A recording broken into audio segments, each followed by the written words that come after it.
कक्षा 12 में पढ़ने वाला एक लड़का जिसका नाम सदम यादव होता है, उसका एक दोस्त होता है जिसका नाम मनीष यादव होता है। दोनों ही छात्र अपने स्कूल में थे। क्लास से जैसे ही बाहर निकलते हैं, प्रिंसिपल साहब जिनका नाम होता है एस के सक्सेना, उनके पास से गुजर रहे थे, जा रहे थे। इसी बीच में प्रिंसिपल साहब ने दोनों छात्रों को देखा, देखकर उन्हें अपने और आने का इशारा दिया। जैसे ही छात्र आते हैं तो कहते हैं, बेटा सुधर जाओ, बिगड़ो मत। बस इतना कहना था। इतना कहकर वो अपने के बाथरूम की तरफ चले जाते हैं। 6 दिसंबर 2024 की दोपहर लगभग 1 बजे के आसपास का वाकया था। मध्य प्रदेश का एक जिला लगता है छतरपुर, और छतरपुर जिले का एक जगह लगती है घमोरा। घमोरा का शासकीय उच्चतर माध्यमिक विद्यालय ये होता है। 12वीं तक का ये स्कूल है। अब इसी स्कूल के उन दोनों छात्रों से प्रिंसिपल साहब ने जैसे ये बात कही है, वो बाथरूम की तरफ जा रहे थे। बाथरूम से जैसे ही बाहर निकलते हैं, जिस छात्र को सदम यादव को ये बोला गया था कि बेटा सुधर जाओ, बिगड़ो मत, उसने एक देसी कट्टा निकाला। कट्टा निकालने के बाद सबसे पहले प्रिंसिपल साहब के सीने में मारा। उसके बाद फिर उन्होंने एक और गोली निकाली और दूसरी गोली लगती है प्रिंसिपल साहब के सर में। गोली लग जाती है, पूरे स्कूल में हड़कंप मच जाता है। जितने भी शिक्षक शिक्षिकाएं थे, पढ़ने वाले छात्र छात्राएं होते हैं, सभी हैरान हो जाते हैं देखकर कि एक छात्र जो कक्षा 12 में पढ़ने वाला, उसने प्रिंसिपल को क्यों मारा। हालांकि पुलिस ने उसे गिरफ्तार कर लिया। गिरफ्तार करने के बाद जब पुलिस ने उससे पूछा कि तुमने क्यों मारा, तो उसने कहा कि प्रिंसिपल साहब कह रहे कि बेटा सुधर जाओ, बिगड़ो मत। इसी बात पे गुस्सा आ गया था। दरअसल ये ना कुछ बात थी और ना कुछ बात पर प्रिंसिपल साहब का मर्डर हो जाता है। और इस मर्डर की खबर पूरे इलाके में, पूरे जगह जहां जहां तक पहुंचती है, लोगों को यकीन नहीं हो रहा था कि छात्र इतना बड़ा कदम कैसे उठा सकते हैं। दरअसल आज की जो कहानी मैं आपको सुनाने जा रहा हूं, ये कहानी भी कुछ ऐसे ही थी। बात कुछ भी नहीं थी और एक कत्ल हो जाता है। कत्ल भी एक छोटे से बालक का होता है और कत्ल करने वाला भी एक नन्हा कातिल होता है। पकड़ा जाता है। अगर कोई उसे देख ना रहा होता तो इस बात पर कोई यकीन नहीं कर रहा था। आदाब, नमस्कार, सत श्री अकाल। मैं उस्मान सैफी। आज की जो सच्ची घटना मैं आपको सुनाने जा रहा हूं, ये सच्ची घटना है राष्ट्रीय राजधानी क्षेत्र दिल्ली का एक जिला है दक्षिण पश्चिम, और दक्षिण पश्चिम जिले का एक थाना लगता है बसंत विहार। बसंत विहार में एक प्राइवेट स्कूल है जिसका नाम चिन्मय स्कूल होता है। 3 दिसंबर 2024 की सुबह लगभग 9:45 के आसपास एक फोन पहुंचता है एक पेरेंट्स के पास। नाम सागर होता है। पूछा जाता है कि क्या आप सागर बात कर रहे हैं, कुमुदपुर पहाड़ी बसंत विहार के रहने वाले। इधर से आवाज आती है कि जी हाँ, मैं बात कर रहा हूं। करके आपके बेटे का नाम प्रिंस है जो कक्षा 6 में पढ़ता है। बोले जी हाँ, बिल्कुल आपने सही कहा।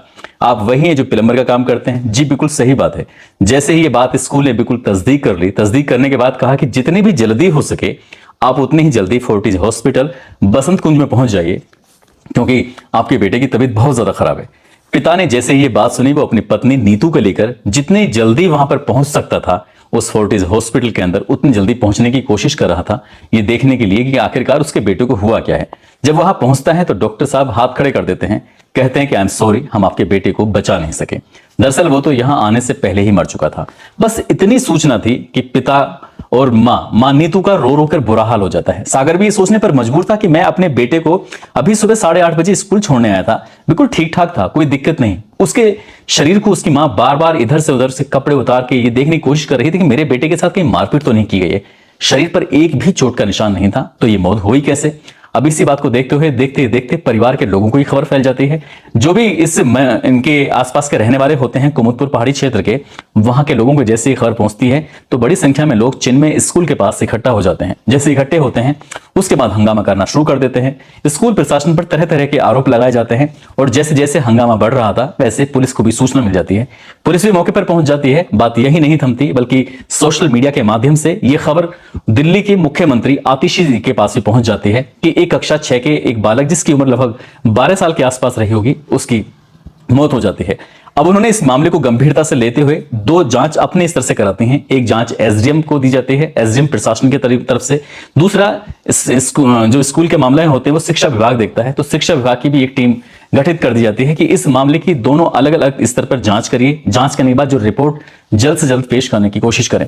उधर घर वाले, परिवार वाले, जो आसपास के लोग थे जानकर वो स्कूल के बाहर हंगामा कर रहे थे। हंगामा जब बढ़ने लगता है तो उन्हें किसी तरकीब से समझाने बुझाने की कोशिश की जाती है। 3 दिसंबर 2024 का ये वाकया होता है। शाम हो जाती है। परिवार वालों को कुछ सफलता मिल नहीं पा रही थी कि आखिरकार वजह क्या है। उधर पोस्टमार्टम के लिए लाश को भेज दिया जाता है। जब पोस्टमार्टम के बाद एक तरफ तो ये 3 जांचें हो रही हैं जिसमें शिक्षा विभाग, एसडीएम, उधर पुलिस भी इस मामले की जांच पड़ताल करने में जुट जाता है।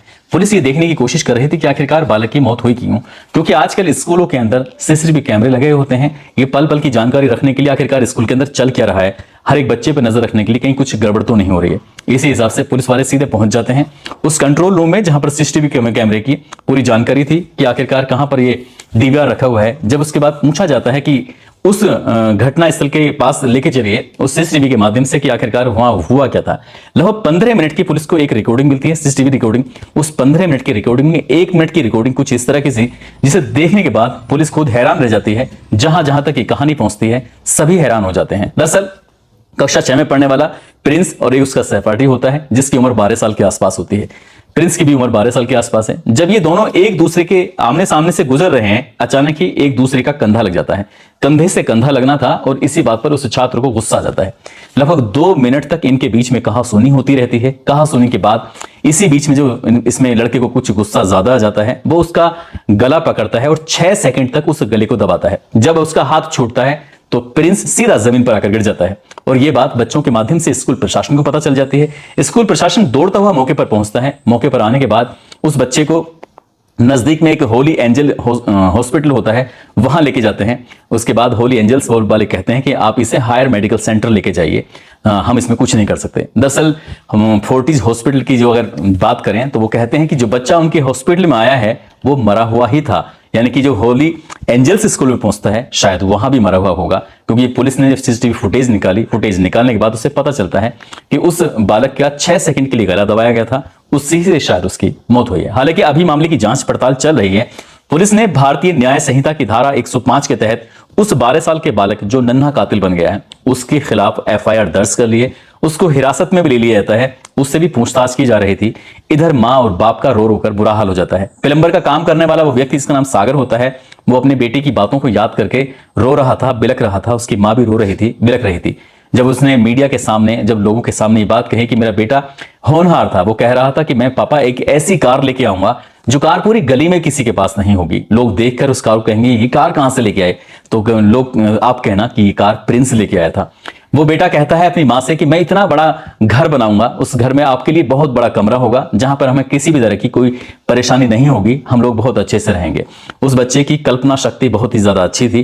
वो अपने परिवार के बीच में रहता था, बहुत सारा उसे प्यार मिलता था और वो अच्छे से पढ़ भी रहा था। लेकिन कौन जानता था कि कंधे से कंधा ऐसा टकराएगा कि उसकी जिंदगी का वो आखिरी दिन होगा, और वो दिन उसकी आखिरी जो बनता है उसी दिन उसकी वो पैदा हुआ था, यानी कि 3 दिसंबर को उसका जन्मदिन भी मनाया जाता है। और इसी वजह से स्कूल गया अच्छा इंसान बनने के लिए और वहां पर जाके उसके साथ ऐसा हो जाता है।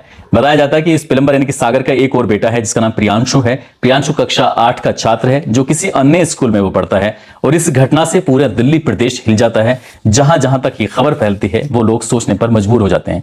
ठीक वैसे ही जैसे कि मध्य प्रदेश के छतरपुर में घमोरा एक जगह लगती है, शासकीय उच्च माध्यमिक विद्यालय, जो कि एक सदम नाम का स्टूडेंट होता है। उसको प्रिंसिपल साहब ने यही कहा था कि बेटा सुधर जाओ, बिगड़ो मत। उसे ये बात इतनी खराब लगती है कि प्रिंसिपल को वो 2 गोलियां मारता है, एक सीने में मारता है, एक सर में मारता है। पुलिस जब उसे पकड़ती है तो उससे पूछा जाता है कि क्यों मारा, तो वो कहता है कि मुझे ये कह रहे थे कि सुधर जाओ इसलिए मार दिया। अब पुलिस ने उस लड़के को भी गिरफ्तार कर लिया। मामले की जांच पड़ताल, ये जो कहानी दिल्ली की सुनाई है, इस मामले की जांच पड़ताल चल रही है। लेकिन बच्चों का जो जिगरा है कुछ इस तरह का हो चुका है, अपने आप को बहुत बड़ा गुंडा बदमाश शायद ये मानने लगे हैं। और इसके पीछे की सिर्फ एक ही वजह है, और वो वजह है कि हर हाथ में जो मोबाइल पहुंच चुका है, और मोबाइलों में कुछ इस तरह की जो वीडियो हैं जिन्हें देख के इन्फ्लुएंस हो जाते हैं। जैसे कि पिछले दिनों गैंगस्टर की वीडियो चल रही थी और उनके गाने जो बजते हैं, जो गोली वाले गाने होते हैं, और जो जिससे पता चलता है कि वो डॉन है, बदमाश है। इस तरह के आज के स्टूडेंट, आज के बच्चों पर बहुत ज्यादा गलत प्रभाव पड़ रहा है। ऐसे में माँ और बाप की बड़ी जिम्मेदारी बनती है कि उनके बच्चे आखिरकार देख क्या रहे हैं, और ये देखने के लिए उनको जाना पड़ेगा मोबाइल की हिस्ट्री में, चाहे वो यूट्यूब की हिस्ट्री हो, चाहे वो गूगल की हिस्ट्री हो, वो समय समय पर चेक करते रहें। यदि उन माँ बाप को नहीं आता है तो आसपास में रहने वाले कुछ ऐसे लोगों से ये जानकारी जुटाएं कि आखिरकार मोबाइल की हिस्ट्री कैसे चेक की जाती है। उनका बालक पढ़ाई के साथ साथ, जानकारी के साथ साथ ऐसी कौन कौन सी वीडियो देख रहा है जिसको देखकर वो इन्फ्लुएंस हो रहा है। और यही वजह है कि दिल्ली में जो कत्ल हुआ शायद इसकी भी यही वजह रही होगी, मोबाइल। और छतरपुर जो कि मध्य प्रदेश का जिला है, वहां पर जो प्रिंसिपल साहब का कत्ल होता है उसके पीछे भी शायद यही वजह रही होगी। कम समय में जो बदमाशी का नशा चढ़ जाता है, बदमाश बनने के लोग फिराक में जुट जाते हैं। दोस्तों जाते जाते पठान इमरान हैं, साथ ही संस्कार कुशवाहा, हमजा अली, खुशदिल खान, ज्योति कुमारी। आज इनका जन्मदिन है, इनको जन्मदिन की ढेरों सारी शुभकामनाएं, बहुत बहुत मुबारकबाद। साथ ही नीलम है, आज इनकी शादी की सालगिरह है। और इसके अलावा कुछ लोगों ने नाम लेने की अपील की है, जिसमें विनोद कुमार महतो, रत्नेश कुमार, समर सैफी, सहादुल इस्लाम, मोहम्मद अजरुद्दीन, राधे श्याम वर्मा, अरशद खान, ताहिर खान, सुखवीर सिंह, रोहित कुमार, संजय सोनी, आमिर खान, सर्वेश शुक्ला। दोस्तों, इस पूरे घटनाक्रम को सुनाने का उद्देश्य किसी को परेशान करना नहीं है, किसी का दिल दुखाना नहीं है, बल्कि आपको जागरूक करना है, आपको सचेत करना है। आप जहां भी रहें अपना ख्याल रखें, सुरक्षित रहें। जय हिंद, जय भारत।